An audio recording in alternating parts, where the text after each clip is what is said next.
السلام علیکم ورحمۃ اللہ وبرکاتہ۔ خواتین و حضرات، ہم وقال الذین 19ویں پارے میں پہنچے ہوئے ہیں۔ اس میں سورہ فرقان کا بقیہ حصہ ہے، سورۃ الشعراء اور سورۃ النمل۔ ان تین سورتوں کی ایک تھیمیٹک سٹڈی پہلے کرتے ہیں، پھر انشاءاللہ کی کے موضوع پر بات کرتے ہیں۔ پہلی سورت سورہ فرقان، اس کا ایک حصہ پچھلے پارے میں گزر چکا، اس کا دوسرا حصہ یہاں آیا۔ سورہ فرقان کا بیسک آئیڈیا پروفٹ ہوڈ ہے، رسالت ہے، نبوت ہے۔ مکے میں جب آپ صلی اللہ علیہ وسلم نے دعوت دی تو لوگوں کو یہ تعجب تھا کہ انسانوں میں سے ہی کیوں رسول بنا کر بھیج دیا گیا۔ بہت سے اعتراضات انہوں نے اٹھائے۔ یہاں دو اعتراضات نقل کیے گئے۔ ایک اعتراض یہ ہے کہ فرشتوں کا نزول ہونا چاہیے، ہم تب آپ کی رسالت کو تسلیم کریں گے۔ اللہ تبارک و تعالیٰ نے بتایا کہ فرشتوں کا نزول کوئی کھیل مذاق کی بات نہیں ہے۔ جب وہ آتے ہیں تو حتمی فیصلہ لے کر آتے ہیں اور قوم کا قضیہ چکا دیا جاتا ہے۔ ایک اعتراض یہ نقل کیا گیا کہ قرآن کو جملۃ واحدہ، ایک کمپلیٹ بک کی شکل میں کیوں نازل نہیں کر دیا گیا۔ بتایا گیا کہ کتاب کو بھیجے جانے کا مقصد یہ ہے کہ حالات کے لحاظ سے رہنمائی کی جائے اور تھوڑا تھوڑا نزول ہو تاکہ عمل کرنے میں آسانی ہو۔ پھر اللہ تبارک و تعالیٰ نے بتایا کہ مسئلہ اصل یہ ہے کہ ان لوگوں نے اپنے ہوائے نفس کو الہ بنا لیا، اس لیے انہیں اعتراضات ہیں۔ پھر اس کے بعد کچھ سائنسی دلائل پیش کیے گئے اور آخر میں عباد الرحمن، رحمان کے خاص بندے کون ہوتے ہیں، ان کے اوصاف کی ایک لمبی فہرست دی گئی کہ وہ زمین میں اکڑ کر نہیں چلتے، وہ نامعقول لوگوں کے ساتھ الجھتے نہیں، شرک نہیں کرتے، زنا نہیں کرتے، اعتدال کی روش پر ہوتے ہیں، اپنے بیوی بچوں کی صحیح تربیت کرتے ہیں اور وہ متقیوں کے امام ہوتے ہیں۔ دوسری سورت ہے سورۃ الشعراء، جس پر ہم ابھی تفصیل سے بات کریں گے۔ اس میں رسولوں کی زندگیوں اور ان کی دعوت کا تذکرہ ہے۔ پھر اس کے بعد سورہ نمل ہے۔ سورہ نمل میں بھی حضرت موسیٰ علیہ السلام کا واقعہ بیان کیا گیا اور حضرت سلیمان علیہ السلام کا قصہ بھی بیان کیا گیا کہ ان کی فوج میں انسان بھی تھے، جنات بھی تھے، پرندے بھی تھے۔ وہ ایک دن پریڈ لے رہے تھے اور پریڈ کرتے ہوئے جب گزر رہے تھے تو ایک وادی میں چیونٹیاں پائی گئیں اور حضرت سلیمان علیہ السلام کے بارے میں چیونٹیوں تک کو یہ علم تھا کہ ان کے ہاں عدل کا نظام ہے اور کسی پر ذرا برابر ظلم نہیں ہوتا۔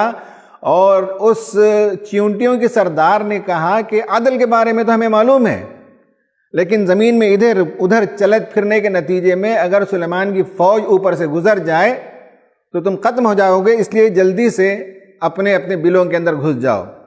حضرت سلیمان علیہ السلام نے جب اس کی اس بات کو سنا تو مسکرا پڑے، اللہ تعالیٰ سے دعا کی، ربی اوزعنی ان اشکر نعمتک التی انعمت علی وعلی والدی وان اعمل صالحا ترضاہ۔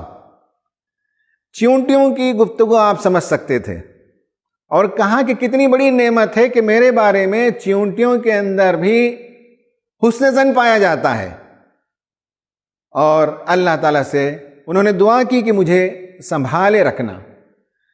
اور اس پریڈ میں ہدہد نام کا پرندہ نظر نہیں آیا۔ پھر اس سے کہا جب وہ آیا کہ کہاں چلا گیا تھا، میں تجھے ذبح کر دوں گا، بغیر اجازت کے کیسے چلا گیا؟ تو اس نے بتایا کہ میں ایک دور دراز علاقے کے سفر پر گیا تھا اور میں نے وہاں ایک قوم کو پایا جو سورج کی پوجا کرتی ہے۔ اور پھر اس کے بعد ملکہ سبا کا وہ واقعہ آتا ہے۔ حضرت سلیمان اپنی دعوت بھیجتے ہیں، اس کے بعد ملکہ سبا وہاں سے آتی ہے، حضرت سلیمان کے سامنے وہ اطاعت قبول کر لیتی ہے۔ یہ پورا واقعہ آیا۔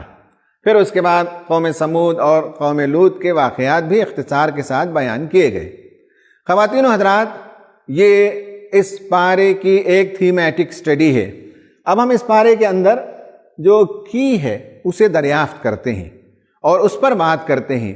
آج ہماری گفتگو کا اصل موضوع ہے کلچر اسپیسیفک کمانڈز کو سمجھنا ہے، یعنی قرآن مجید میں جو آیتیں آئی ہیں ان آیتوں میں ہم یہ سمجھنے کے لائق ہو جائیں، ہم اپنے اندر اتنی استعداد پیدا کریں کہ ہم اسے ڈسٹنگوش کر سکیں کہ قرآن کی بعض آیتیں یونیورسل ہیں، اٹل ہیں، آفاقی ہیں، اور بعض آیتیں وہ ہیں کلچر اور کانٹیکسٹ اسپیسیفک کمانڈ ہیں۔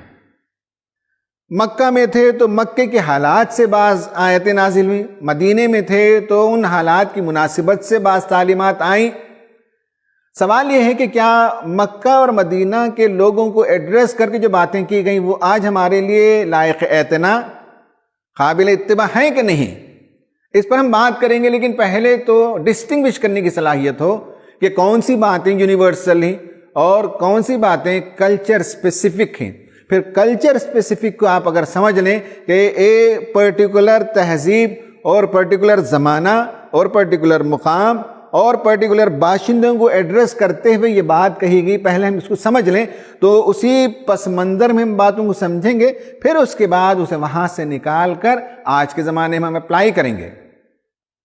اس چارٹ میں ہم نے بتایا کہ اللہ تبارک و تعالیٰ نے کتاب کو جو نازل کیا اس کا ایک سورس بک ہے ام الکتاب، اور ہم یہ لیکچر نمبر 3 میں دیکھ چکے ہیں، ہن ام الکتاب۔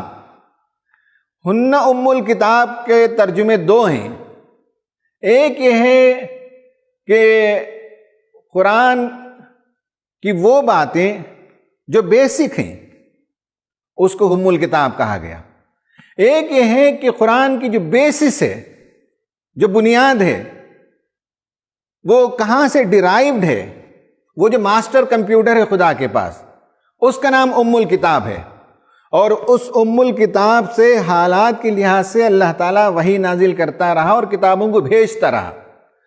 تو یہ جو ماسٹر کمپیوٹر ہے جسے ام الکتاب کہا جاتا ہے، ان میں یونیورسل پرنسپلز ہیں اور پرنسپلز آف سوشل جسٹس، 2 چیزیں ہوتی ہیں۔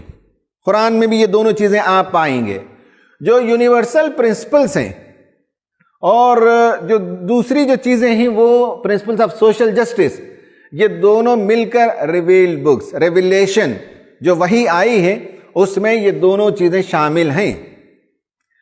ایک کو کہتے ہیں کلچر اسپیسیفک ریویلیشن جو شریعہ ہے، یہودیوں کی شریعت الگ تھی، عیسائیوں کی شریعت الگ تھی، امت محمدیہ کی شریعت الگ ہے، اور ایک ہے یونیورسل ریویلیشن، یعنی یہودیوں کے پاس بھی تعلیمات کامن تھی، وہی باتیں عیسائی مذہب میں بھی آپ پائیں گے، وہی باتیں آپ اسلام میں بھی پائیں گے، وہی باتیں ہندو مذہب، بدھزم یا اور دیگر جو مذاہب ہیں ان میں بعض بنیادی باتیں آپ پائیں گے۔ یا اور بات ہے کہ تحریف کے نتیجے میں بعض چیزیں مس ہو گئیں، بدھزم میں توحید کا تصور یا خدا کا تصور ہی مس ہو گیا، یہ الگ بات ہے۔ اس لیے یہ سب تحریفات کو کل عدم کرتے ہوئے اللہ تعالیٰ نے آخری اور فائنل کتاب بھیجی ہے۔ لیکن بنیادی بات اتنی سمجھ لیں کہ قرآن ہو، تورات ہو، انجیل ہو، زبور ہو، ان میں سے کوئی بھی کتاب ہو، ان میں سے بعض یونیورسل پرنسپلز ہیں، بعض سوشل جسٹس کے پرنسپلز ہیں، اور دونوں ریویلڈ ہیں یہ ام الکتاب سے، اور اسے ٹرائٹریشن کر کے یعنی حالات کی مناسبت سے وہ آیتوں کو اللہ تبارک و تعالیٰ نے ان قوموں کے لیے نازل کی۔ پھر اس کے بعد ان دونوں چیزوں کو ہم الگ الگ دیکھیں گے، ایک ہے شریعت اور ایک ہے محکمات۔ لِكُلِّ جَعَلْنَا مِنْكُمْ شِرْعَةً وَمِنْهَاجًا، قرآن نے کہا کہ ہم نے ہر قوم کو ایک شریعت دی اور ایک راستہ دیا۔ تو قوموں کے لحاظ سے شریعت الگ ہو سکتی ہے، لیکن بنیادی تعلیمات میں ذرا برابر فرق نہیں ہے۔ ان دونوں کو سمجھنے کے لیے میں آپ کو بتانا چاہوں گا کہ جب ہم یونیورسل بات کرتے ہیں، آفاقی باتیں، وہ اصل میں ایڈریس کرتی ہیں دو کوشچنز کو.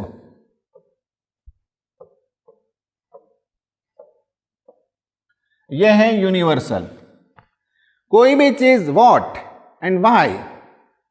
اب مثال کے طور پر نماز لے لیں آپ، تو نماز یہودیوں کے پاس بھی، عیسائیوں کے پاس بھی اور دیگر مذاہب کے ماننے والوں کے پاس بھی عبادت کے کچھ طور طریقے ہیں.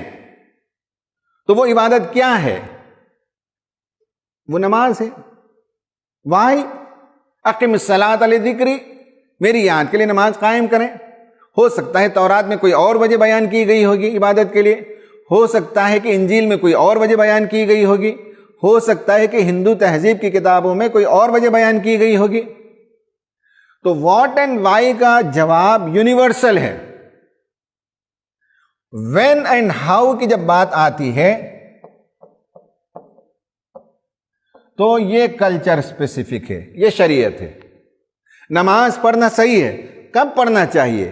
ہو سکتا ہے کہ تورات میں یا بنی اسرائیل کی شریعت میں ان کے اوقات الگ رہے ہوں، عیسائیوں کی شریعت میں ان کے اوقات الگ رہے ہوں، اسلامی شریعت میں ان کے اوقات الگ ہیں. خدا کی عبادت کرنے کے لیے دیگر مذاہب میں ان کے ہاں اوقات الگ ہیں. اور ہاؤ میں بھی فرق ہو سکتا ہے. اسلام میں آپ دیکھتے ہیں کہ نماز کی مکمل حیت ہے، اور ایک بڑے دانشور نے مجھے بتایا، انہوں نے اس پر کام کیا، ریسرچ کیا اور دیکھا کہ دنیا کے مختلف مذاہب میں عبادتیں کیسی ہوتی ہیں.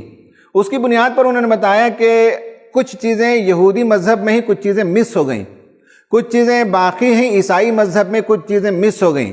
ہندو میں عبادت کے طریقوں میں کچھ باتیں باقی رہ گئیں، کچھ باتیں مس ہو گئیں. اور اسلام میں ساری باتیں ایک جہاں ہیں. قیام کرنا یہ اسلام میں ہے، اور یہودی بھی کھڑے ہو کر تورات کو پڑھتے ہیں. پھر رکوع اور سجدہ ہے. سجدے میں ہندو قوم کے لوگ بھی جب عبادت کرتے ہیں تو سجدے میں جاتے ہیں، دیگر مذاہب کے لوگ بھی سجدے میں جاتے ہیں. سجدے سے اٹھنے کا جو پوسچر ہے وہ عیسائیوں کے پاس باقی رہ گیا. تو معلوم ہوا کہ کیسے نماز پڑھنا ہے یہ بدل سکتا ہے حالات کے لحاظ سے. کب نمازیں پڑھنی، کب عبادتیں کرنی، یہ بدل سکتا ہے. لیکن یہ ہے کہ واٹ اینڈ وائی یہ یونیورسل ہے اور یہ کلچر اسپیسیفک ہے. اسی طرح سے روزہ لے لیجیے آپ، تو روزہ کیا ہے؟ سارے مذاہب میں کامن بات ہے. اور کیوں روزہ رکھنا چاہیے؟ اسلام میں کہا گیا لعلکم تتقون. تورات میں بتایا گیا کہ تمہارے گناہوں کے کفارے کے لیے روزہ رکھو.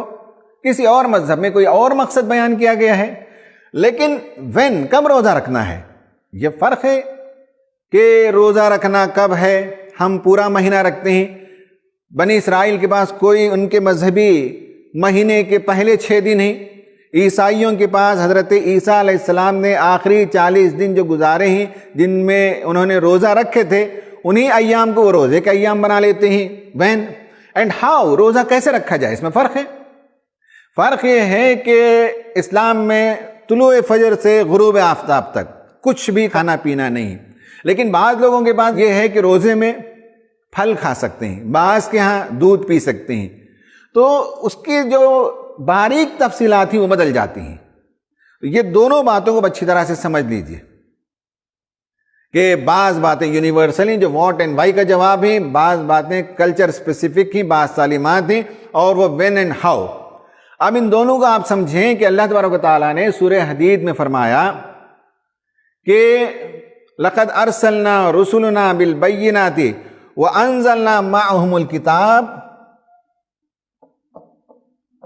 والمیزان.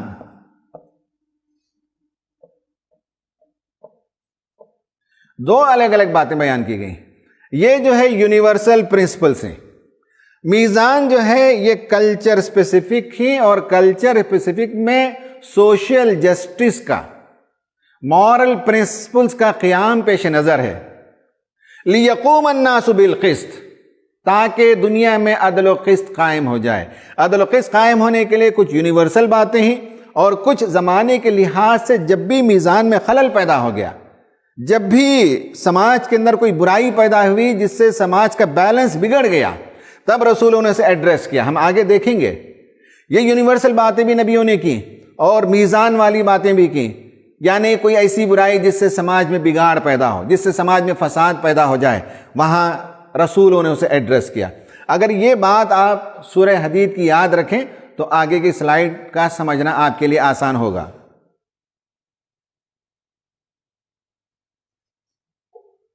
خواتین و حضرات، میں بتا رہا تھا کہ وہ جو آیتیں جو کلچر سے متعلق ہیں، قرآن میں مدینہ اور مکہ کے کلچر سے متعلق ہیں، اس کا یہ مطلب نہیں کہ وہ آیتیں اب ہمارے لیے کام کی نہیں ہیں، اس کا یہ مطلب نہیں ہے کہ ہم اس سے استفادہ نہیں کریں گے، پھر اسے اوپر لے جائیں تو معلوم ہے کہ ان آیتوں کے پیش نظر سوشل جسٹس ہے اور مورل پرنسپلز کو اپہیلڈ کرنا ہے، پھر اسے واپس لائیے، اسے یونیورسلائز کیجئے۔ یونیورسلائز کریں گے تو آج کے زمانے کے لحاظ سے آپ اسے امپلیمنٹ کر سکیں گے۔ قرآن نے کہا وَأَعِدُّ لَهُم مَّا اسْتَطَعْتُم مِّن قُوَّةٍ وَمِن رِّبَاطِ الْخَيْلِ، مدینہ اسٹیٹ سے کہا گیا کہ اپنی استطاعت بھر قوت کو جمع کر رکھو اور گھوڑوں کو تیار رکھو۔ اب گھوڑوں کا زمانہ نہیں ہے تو سوشل جسٹس کے قیام کے لیے، ڈیٹرنس کے لیے ملٹری مائٹ جو چاہیے وہ رکھنا کسی بھی ملک کے لیے اور خاص کر اسلامی ممالک کے لیے ضروری ہے، تو اسے آپ یونیورسلائز کریں گے اور آج کے پریزنٹ ڈے سچویشن میں یا ڈیفرنٹ کلچر میں اسے اپلائی کر سکتے ہیں۔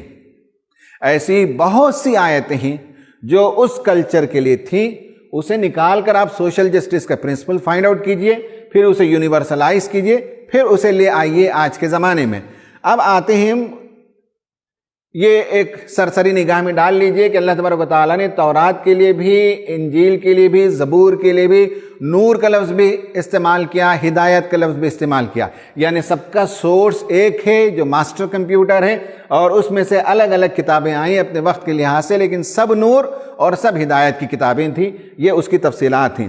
اب ہم آتے ہیں اس سورت کے اندر، یعنی سورہ شعراء کے اندر اس پرنسپل کو آپ سمجھ سکتے ہیں۔ بعض باتیں یونیورسل اور بعض باتیں کانٹیکسٹ اسپیسیفک، کلچر اسپیسیفک، حالات کے لحاظ سے۔ اس پر ہم بات کرنے سے پہلے محترم سید سعادت اللہ حسینی صاحب، امیر جماعت اسلامی ہند، جو ایک مفکر، ایک دانشور، ایک زبردست صاحب قلم اور کئی کتابوں کے مصنف ہیں، ان سے پوچھتے ہیں کہ سورۃ الشعراء میں انبیاء کی دعوت کے حوالے سے ہمیں معلوم کرنا چاہیں گے کہ کیا سب انبیاء اور رسولوں کی دعوت یکساں تھی، ایک تھی، یا ان میں کچھ باتیں مختلف بھی تھیں؟ بسم اللہ الرحمن الرحیم، نحمدہ و نصلی علی رسولہ الکریم۔ جی، سورہ شعراء میں 7 جلیل القدر انبیاء کا ذکر ہے۔ موسیٰ علیہ السلام، ابراہیم علیہ السلام، نوح علیہ السلام، ہود، صالح، لوط اور شعیب علیہ السلام۔ تو ان انبیاء کی مختصر تاریخ اور ان کی دعوت کا خلاصہ ایک ساتھ بیان کیا گیا ہے۔ ان آیات سے بہت واضح ہو کر یہ بات سامنے آتی ہے کہ تمام انبیاء علیہ السلام کی اصل دعوت کامن تھی، مشترک تھی، ایک ہی اصل پیغام تھا، اور اس پیغام کو پہنچانا ہی ان سب کی سب سے بڑی دلچسپی، ان کا اصل مشن تھا۔ اس پیغام کا سب سے اہم اور بنیادی جز وہ ایک اللہ کی بندگی کی دعوت تھی۔ 7 انبیاء کی جو دعوت اس صورت میں نقل کی گئی ہے، تو اس کی اہم ترین بات توحید ہے۔ فَاتَّقُوا اللَّهَ وَأَطِیعُونِ، یہ آیت بار بار ریپیٹ ہوئی ہے، اللہ سے ڈرو اور میری اطاعت کرو، یعنی توحید کی دعوت اور رسالت کی دعوت۔ اس کے ساتھ تمام انبیاء نے آخرت کی طرف توجہ دلائی، خدا کے قہر سے، عذاب سے ڈرایا۔ یہ بھی مشترک نقطہ ان آیتوں میں نظر آتا ہے۔ اس طرح توحید، رسالت، آخرت کی دعوت، یعنی اسلام کے بنیادی عقائد کی دعوت، یہ مشترک دعوت تھی۔ آپ دیکھیے کہ اس صورت میں جن 7 انبیاء کا ذکر کیا گیا ہے، ان کے حالات الگ الگ تھے۔ سیدنا موسیٰ علیہ السلام کے سامنے ایک بڑا مسئلہ اپنی قوم بنی اسرائیل کا مسئلہ تھا، جس کو فرعون نے شدید ظلم کا شکار بنا رکھا تھا، حضرت لوط علیہ السلام کے سامنے ایک بڑا اخلاقی مسئلہ درپیش تھا، شعیب علیہ السلام کے سامنے اکنامک کرپشن کا مسئلہ درپیش تھا۔ تو ان پیغمبروں نے ان مسائل کو بھی ٹچ کیا، لیکن دعوت کا جو بنیادی کنٹینٹ ہے، یعنی یہ خدا کی بندگی کی دعوت، یہ کامن تھی، یہ مشترک تھی۔ اپنے اپنے مخصوص حالات کے باوجود ہر نبی نے لوگوں کو خدا کی طرف بلایا۔ اس سے معلوم ہوتا ہے کہ انبیائی طریقہ یہ ہے کہ سب سے زیادہ اہمیت اپنی اصولی دعوت کو دی جائے، ہمارا سب سے اہم ڈسکورس یہی ہو، حالات کیسے بھی ہوں ہماری سب سے بڑی دلچسپی یہی ہو۔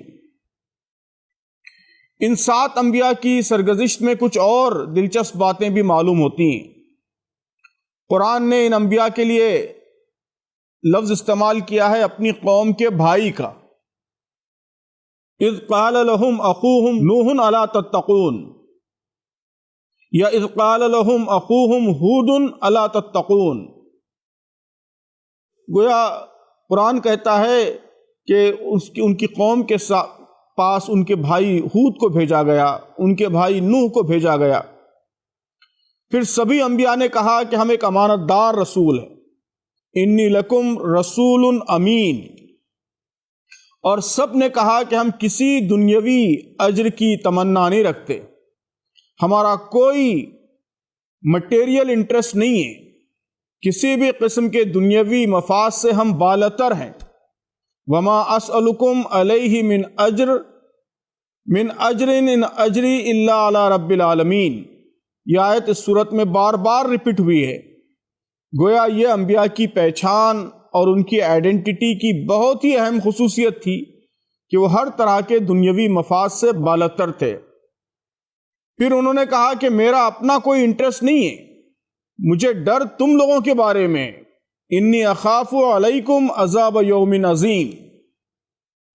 تو ان باتوں سے معلوم ہوتا ہے کہ انبیاء کی سنت یہ ہے کہ ہم اپنی قوم سے برادری کا، اخوت کا رشتہ بنائیں۔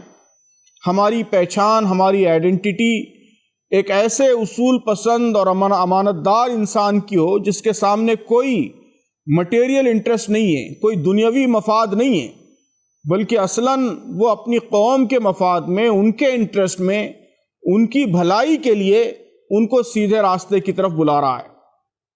اس بنیادی اور اصولی دعوت کے ساتھ انبیاء نے اپنے مدعو سماج کی اہم اخلاقی برائیوں کو بھی اپنی دعوت کا موضوع بنایا۔ چنانچہ یہاں ان 7 انبیاء کی باتوں میں فرق واقع ہو جاتا ہے کہ ہر نبی نے اپنے حالات کے لحاظ سے اپنے زمانے کے اور اپنی قوم کے لوگوں کے اخلاقی مسائل بھی اٹھائے۔ چنانچہ ہود علیہ السلام نے اونچی عمارتوں کے شوق پر تنقید کی، وَتَتَّخِذُونَ مَصَانِعَ لَعَلَّكُمْ تَخْلُدُونَ، کہ تم اس طرح اونچی اونچی عمارتیں بنا رہے ہو جیسے تم ہمیشہ اس میں رہو گے۔ لوط علیہ السلام نے اپنی قوم کی جنسی بے راہ روی کو تنقید کا نشانہ بنایا۔ شعیب علیہ السلام نے معاشی بدعنوانی کو اور تجارت میں کرپشن کو موضوع بنایا۔ موسیٰ علیہ السلام نے بنی اسرائیل پر مظالم کے خلاف آواز بلند کی۔ اس طرح خلاصہ یہ ہے کہ اس صورت میں متعدد انبیاء کا جو اسوہ سامنے آتا ہے، اس سے یہی معلوم ہوتا ہے کہ ہمارا اصل کام دین حق کی دعوت ہے۔ یہ کام ہر طرح کے حالات میں کرنا ہے، یہی ہماری سب سے بڑی دلچسپی بننا ہے، اور اس کے لیے ہمارا اپنی قوم سے اخوت کا رشتہ قائم ہونا ہے۔ یہ آئیڈینٹی بننا ہے کہ ہم کسی مفاد کی خاطر نہیں بلکہ محض ان کی بھلائی کی خاطر کام کر رہے ہیں، اور اس بنیادی دعوت کے ساتھ ساتھ اپنے سماج کی برائیوں کو بھی ہدف بنانا ہے اور ان برائیوں کو ختم کرنے کی بھی کوشش کرنی ہے۔ خواتین حضرات، آپ نے امیر جماعت سے سنا کہ بعض باتیں تمام رسولوں میں کامن رہی ہیں اور بعض باتیں کلچر اسپیسیفک، ان کے زمانے کی ضرورت اور ان کے زمانے کے حالات کے لحاظ سے نازل ہوئیں۔ اب اس میں جو یونیورسل بات ہے اسے میں نے ABCD بنا دیا۔ قال یا قوم اعبدوا اللہ ما لکم من الہ غیرہ، یہ ریپیٹڈلی بات آئی ہے سورہ ہود میں۔ پھر آپ دیکھیے کہ ایک آیت یہ آئی ہے، اس میں کہا گیا اذ قال لهم اخوهم نوح الا تتقون انی لکم رسول امین فاتقوا اللہ واطیعون